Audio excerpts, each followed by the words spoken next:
Hi everyone. Bharat के संविधान का अध्ययन करते हुए हम संविधान के भाग 5 तक पहुंच चुके थे, जो हमने कंप्लीट किया। अभी हम न्यायपालिका का अध्ययन करेंगे। स्टूडेंट्स, न्यायपालिका में हम सबसे पहले सुप्रीम कोर्ट को देखेंगे। सबसे पहले सर्वोच्च न्यायालय अर्थात सुप्रीम कोर्ट। स्टूडेंट्स, संविधान के अनुच्छेद 124 से 147 तक सर्वोच्च न्यायालय की संरचना और अधिकार क्षेत्र का वर्णन किया गया है। यहाँ जान लेना आवश्यक है कि भारत की न्यायिक व्यवस्था एकीकृत और इकहरी है। इससे तात्पर्य यह है कि सर्वोच्च न्यायालय भारत की न्यायिक व्यवस्था में शीर्ष पर है। उसके पश्चात उच्च न्यायालय हैं और उच्च न्यायालयों के पश्चात अधीनस्थ न्यायालयों का स्थान आता है। स्टूडेंट्स, भारत के संविधान के अनुच्छेद 124 के तहत भारत में सर्वोच्च न्यायालय की स्थापना की गई है। सर्वोच्च न्यायालय की स्थापना के गठन, स्वतंत्रता, न्याय क्षेत्र, शक्तियाँ, प्रक्रिया आदि का उल्लेख अनुच्छेद 124 से लेकर 147 तक दिया गया है। यद्यपि संसद भी सर्वोच्च न्यायालय के विनियमन के लिए अधिकृत है, तथापि अनुच्छेदों में इसका स्पष्ट वर्णन किया गया है। आइए इसके पश्चात अब हम भारत के सर्वोच्च न्यायालय में न्यायाधीशों की संख्या को देख लेते हैं। यहाँ जानना आवश्यक है कि सर्वोच्च न्यायालय में लगातार न्यायाधीशों की संख्या कार्यभार के साथ साथ बढ़ाई गई है। न्यायाधीशों की संख्या वर्तमान में 34 है, जिनमें एक मुख्य न्यायाधीश हैं। इस प्रकार एक मुख्य न्यायाधीश के अतिरिक्त 33 न्यायाधीश सुप्रीम कोर्ट में और भी हैं। स्टूडेंट्स, यहाँ यह बता देना आवश्यक है कि भारतीय संसद इस संबंध में कानून बनाकर न्यायाधीशों की संख्या को निर्धारित कर सकती है। अब हम भारत के सर्वोच्च न्यायालय के न्यायाधीशों के संबंध में क्या योग्यताएं हैं उन्हें देख लेते हैं। स्टूडेंट्स, सबसे पहली और प्रमुख योग्यता तो यही है कि वह भारत का नागरिक हो, क्योंकि भारतीय नागरिकों के अतिरिक्त किसी और को न्यायाधीश नहीं बनाया जा सकता। स्टूडेंट्स, यहाँ एक महत्वपूर्ण तथ्य यह भी है कि भारतीय संविधान में कहीं पर भी सुप्रीम कोर्ट के न्यायाधीशों की न्यूनतम आयु का कोई वर्णन नहीं किया गया है। अर्थात न्यूनतम आयु का वर्णन न करने से तात्पर्य यह भी है कि भारतीय न्यायिक सेवा में नियुक्ति के साथ साथ कोई भी व्यक्ति सुप्रीम कोर्ट का न्यायाधीश बन सकता है। उसके अतिरिक्त उनकी कुछ अन्य योग्यताएं इस प्रकार हैं कि वह किसी उच्च न्यायालय में 5 वर्ष तक न्यायाधीश रहा हो या किसी उच्च न्यायालय में अथवा विभिन्न न्यायालयों में कुल मिलाकर 10 वर्ष तक वकील रहा हो। इसके अतिरिक्त एक महत्वपूर्ण योग्यता यह भी है कि राष्ट्रपति के मत में उसे सम्मानित न्यायवादी होना चाहिए, अर्थात राष्ट्रपति की दृष्टि में वह कानून का उच्च कोटि का ज्ञाता हो। इन योग्यताओं के साथ भारत के न्यायाधीश की पदवी सर्वोच्च न्यायालय के अन्य न्यायाधीशों की पदवी भी प्राप्त हो जाती है। स्टूडेंट्स, न्यायाधीश बनने के पश्चात शपथ या प्रतिज्ञान राष्ट्रपति के सम्मुख ही लिया जाता है, अथवा राष्ट्रपति जिस व्यक्ति से कहे उस व्यक्ति के सम्मुख शपथ ली जाती है। सर्वोच्च न्यायालय के न्यायाधीशों की आयु सीमा और महाभियोग के बारे में कुछ तथ्य जान लेते हैं।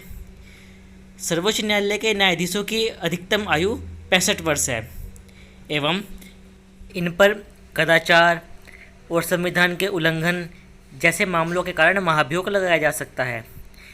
इन पर जो महाभियोग लगता है उसके लिए संसद के दोनों सदनों द्वारा अलग अलग प्रस्ताव पारित कर उपस्थित और मतदान करने वाले सदस्यों की कुल संख्या का 2/3 बहुमत होना आवश्यक है।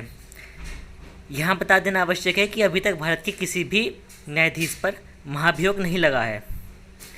सर्वोच्च न्यायालय के जो 3 प्रकार के अधिकार क्षेत्र प्रमुख हैं उन्हें जान लेते हैं। वह हैं प्रारंभिक अथवा मूल अधिकार क्षेत्र, अपील संबंधी अधिकार क्षेत्र और परामर्श जातीय अधिकार क्षेत्र।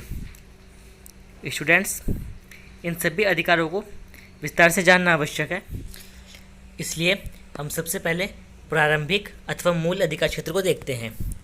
उच्चतम न्यायालय भारत के संघीय ढांचे की विभिन्न इकाइयों के बीच विवाद पर संघीय न्यायालय के तहत निर्णय देता है। इसका मतलब है कि यदि राज्यों के मध्य आपसी विवाद हो, केंद्र सरकार और राज्य सरकार के मध्य कोई विवाद हो, इसके अतिरिक्त केंद्र सरकार के एक से अधिक राज्यों के साथ विवाद हो, इस संबंध के सभी मामले सर्वोच्च न्यायालय में लाए जाते हैं। यही सर्वोच्च न्यायालय की प्रारंभिक एवं मूल अधिकारिता होती है। अपील संबंधी अधिकार क्षेत्र से तात्पर्य है कि सर्वोच्च न्यायालय अपील का अंतिम न्यायालय है, अर्थात उच्च न्यायालय एवं और दूसरे अधीनस्थ न्यायालयों में भी जो मामले उलझ जाएं या जिनका निर्णय उचित प्रकार से नहीं हो पाता है, तो पीड़ित व्यक्ति अंतिम रूप से सर्वोच्च न्यायालय में अपील कर सकता है। इस प्रकार यह अपील क्षेत्राधिकार संवैधानिक, दीवानी, अपराधी और विशेष अनुमति द्वारा अपील के मामलों में होता है।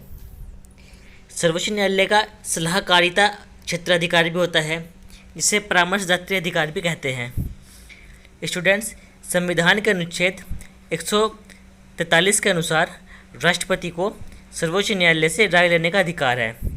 सार्वजनिक महत्व के मामलों पर अथवा संवैधानिक महत्व के किसी मामलों पर राष्ट्रपति सर्वोच्च न्यायालय से सलाह ले सकते हैं। यद्यपि यह सलाह केवल परामर्श के रूप में ही होती है, राष्ट्रपति इसे मानने के लिए बाध्य नहीं होते हैं। आइए अब हम उच्च न्यायालय का अध्ययन करते हैं। स्टूडेंट्स, प्रत्येक उच्च न्यायालय में एक मुख्य न्यायाधीश व कुछ अन्य न्यायाधीश होते हैं। राष्ट्रपति उच्च न्यायालय के मुख्य न्यायाधीश की नियुक्ति भारत के मुख्य न्यायाधीश और उस राज्य के राज्यपाल से परामर्श करने के पश्चात करते हैं। इस प्रकार जैसे सर्वोच्च न्यायालय में न्यायाधीशों की नियुक्ति राष्ट्रपति करते हैं, उसी प्रकार राज्यों में भी उच्च न्यायालयों में राष्ट्रपति नियुक्ति करते हैं, लेकिन वहाँ राज्यपाल की सलाह ली जाती है। अन्य न्यायाधीशों की नियुक्ति करते समय राष्ट्रपति उस राज्य के मुख्य न्यायाधीश से भी परामर्श करते हैं।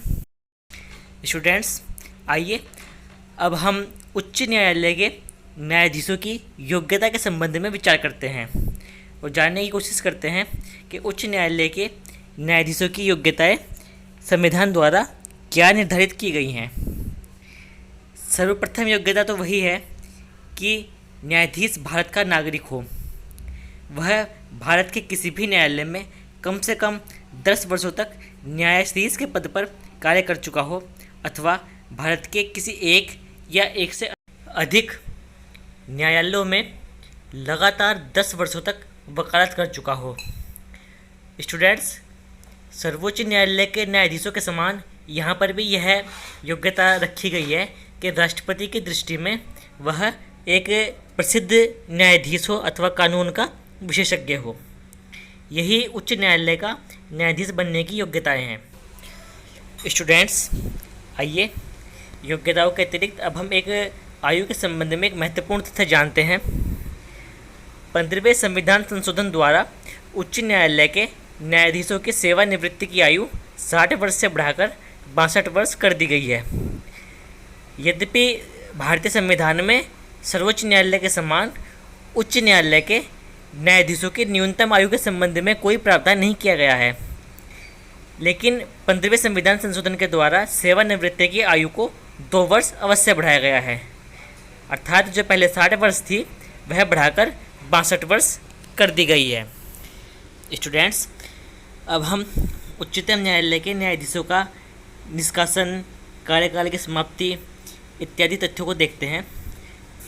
उच्च न्यायालय के किसी न्यायाधीश को असमर्थता अर्थात कार्य करने में अक्षम या कदाचार के आधार पर राष्ट्रपति द्वारा हटाया जा सकता है। इसके लिए संसद के प्रत्येक सदन द्वारा अपनी कुल संख्या के बहुमत तथा उपस्थित सदस्यों के 2/3 बहुमत से प्रतिवेदन का समर्थन किया जाना आवश्यक है। स्टूडेंट्स, महत्वपूर्ण तथ्य यह भी है कि संविधान के उल्लंघन के आधार पर तो उच्चतम और उच्च न्यायालय के न्यायाधीशों की पदच्युति होती ही है, साथ में यदि वे चाहें तो राष्ट्रपति को अपना त्यागपत्र देकर भी सेवा मुक्त हो सकते हैं। स्टूडेंट्स, अब सर्वोच्च न्यायालय के समान ही उच्च न्यायालय के न्याय क्षेत्र, जिनमें प्रारंभिक अथवा मूल अधिकार क्षेत्र, अपील संबंधी अधिकार क्षेत्र और परामर्शदात्री अधिकार क्षेत्र है, इन्हें देख लेते हैं कि इनका तात्पर्य क्या क्या है। सबसे पहले प्रारंभिक अधिकार क्षेत्र को देखते हैं। प्रारंभिक अधिकार क्षेत्र में उच्चतम न्यायालय जिस प्रकार मूल अधिकारों का संरक्षक है, उसी प्रकार उच्च न्यायालय भी मूल अधिकारों का संरक्षक है। ऐसे में मूल अधिकारों के उल्लंघन के संबंध में जो मामले होंगे वह उच्च न्यायालय प्रारंभिक क्षेत्राधिकार के समान देखेगा। इसके अलावा राजस्व के संबंधित मामले या राजस्व संग्रहण के मामले, संसद सदस्यों और राज्य विधानमंडल के सदस्यों के निर्वाचन के संबंध में मामले एवं संविधान की व्याख्या के संबंध में मामलों को उच्च न्यायालय प्रारंभिक अधिकारिता क्षेत्र के अंतर्गत देखता है। संविधान के अनुच्छेद 226 के अंतर्गत उच्च न्यायालय नागरिकों के मूल अधिकारों के संबंध में रिट जारी करने का अधिकार रखता है। यहाँ ध्यान रखने वाला तथ्य है कि उच्च न्यायालय का रिट का अधिकार सर्वोच्च न्यायालय के रिट के अधिकार से अधिक व्यापक होता है, क्योंकि सर्वोच्च न्यायालय तो मात्र मूल अधिकारों के संबंध में ही रिट जारी करता है, जबकि उच्च न्यायालय उसके अतिरिक्त अन्य मामलों में भी रिट जारी करता है। अपील के संबंध में भी उच्च न्यायालय को महत्वपूर्ण अधिकार दिए जाते गए हैं, जिसमें दीवानी और आपराधिक मामले सम्मिलित हैं। इनकी अपील उच्च न्यायालयों में की जा सकती है। उच्च न्यायालय अपने अधीनस्थ न्यायालयों का पर्यवेक्षी भी होता है, अर्थात वह उनके मामलों को स्वयं अपने पास मंगवा सकता है, सामान्य नियम तैयार कर सकता है और जारी कर सकता है। इसके अतिरिक्त अधीनस्थ न्यायालयों पर नियंत्रण भी रख सकता है। इतना सब होने के पश्चात उच्चतम न्यायालय के अतिरिक्त उच्च न्यायालय का कोई विशेष सलाहकारी क्षेत्र नहीं है।